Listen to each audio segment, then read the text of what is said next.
Israel के दक्षिणी इलाके से खबर है कि यहाँ पर रॉकेट से हमला हुआ है। गाजा पट्टी की तरफ से ये रॉकेट से हमला जो है वो किया गया है। अशदोद और एश्केलॉन शहरों में यहाँ पर निशाना बनाया गया है इस हमले के जरिए। हिजबुल्ला ने आज भी यहाँ पर इसराइल पर रॉकेट जो है वो दागे हैं और सुबह भी एक हमला यहाँ पर हुआ था और गाजा पट्टी की तरफ से ये हमला किया गया। तेल अवीव में भी चाकूबाजी की वारदात में एक की मौत की खबर है और 3 यहाँ पर घायल हुए हैं।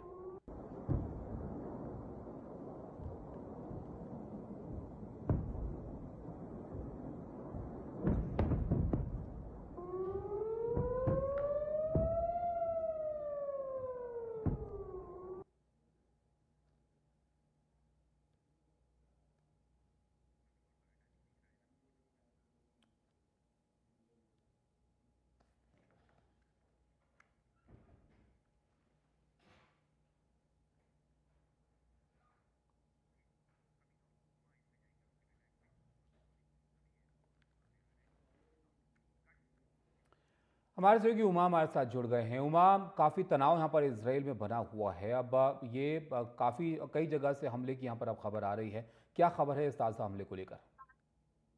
जी देखिए, ताज़ा हमले की जो खबर है वो जो दक्षिण इज़राइल का शहर अशदोद और जो अश्कलोन है वहाँ से निकल कर सामने आ रही है। ये भी जानकारी आई है कि अशदोद शहर पे तकरीबन 5 रॉकेट जो हैं वो दागे गए जिसको कि इंटरसेप्ट कर लिया गया। देखिए, एक पैटर्न पूरी तरह से समझ में आता है कि किस तरीके से हमास के पॉलिटिकल चीफ हानिया की मृत्यु के बाद उनकी हमले में की गई हत्या के बाद जो है वो ईरान जो है मल्टी फ्रंट से इज़राइल को घेरने की कोशिश कर रहा है और इज़राइल पर कई मोर्चों से जो है हमला हो रहा है। सुबह हमने देखा कि किस तरीके से हिजबुल्लाह की तरफ से तकरीबन 30 रॉकेट जो हैं वो उत्तरी इलाके में दागे गए इज़राइल के और हालांकि उनको भी इंटरसेप्ट कर लिया गया, लेकिन उसके बाद जो है एक जानकारी आई कि तेल अवीव शहर में जो है वो चाकूबाजी की घटना हुई जिसमें एक महिला की मौत हो गई और 3 जो है वो गंभीर रूप से घायल हैं। अब उसके बाद एश्केलोन और अशदोद पर जो हमले की खबर आई है तो एक वेल कोऑर्डिनेटेड तरीके से अलग-अलग तरफ से इज़राइल को घेरने की कोशिश है। जो मीडिया की जानकारी है, स्थानीय मीडिया की जानकारी उसके मुताबिक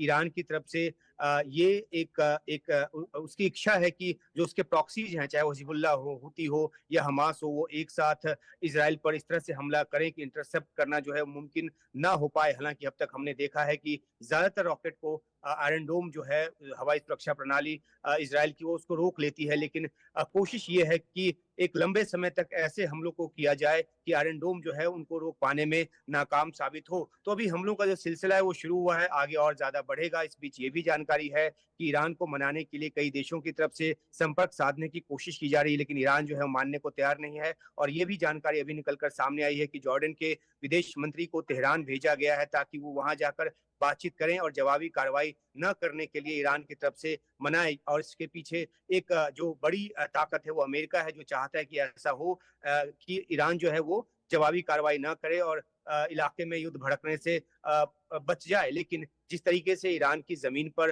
हानिया की हत्या की गई उसके बाद से ईरान बिल्कुल बौखलाया हुआ है, वो किसी भी सूरत में रुकने को तैयार नहीं है।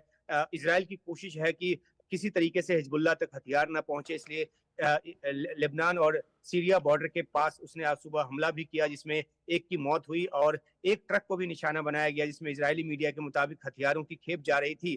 तो एक तरफ ईरान अपनी कोशिश में जुटा हुआ है, प्रॉक्सीज के जरिए हमले हो रहे हैं, दूसरी तरफ इजरायल जो है अपने बचाव में जुटा हुआ है और अमेरिका जैसा देश जो है वो कूटनीति के जरिए मामले को कमतर करने की कोशिश में है, तनाव को कमतर करने की कोशिश में जुटा हुआ है। तो काफी एक ऐसी सिचुएशन है पूरे इस इलाके में जहां पे बड़ा युद्ध कभी भी भड़क सकता है। कहा यह भी जा रहा है कि 24 से 48 घंटे के भीतर ईरान का जो हमला है वो इजराइल पर होगा। उसको रोकने की कोशिश चल रही है। अमेरिका ने अपने युद्धपोत भेजे हैं, अपने लड़ाकू विमान मिडिल ईस्ट में भेजे हैं क्योंकि 57,000 के आसपास उसके फौज जो है वो उसकी तैनाती है मिडिल ईस्ट में। और ईरान की तरफ से साफ तौर पर कहा गया है कि हानिया की मौत का जिम्मेदार न सिर्फ इसराइल है बल्कि अमेरिका है। तो अमेरिकी हितों पर भी हमले की आशंका है। तो इन तमाम बातों के बीच कोशिश चल रही है ईरान को मनाने की, लेकिन इसकी सूरत हाल काफी कम नजर आती है। चलिए, देखना होगा कि ईरान मानता है या नहीं मानता है, तनाव कम होता है या नहीं होता है। बहुत शुक्रिया आपका उमा यहाँ पर ये जानकारी हम तक पहुँचाने के लिए।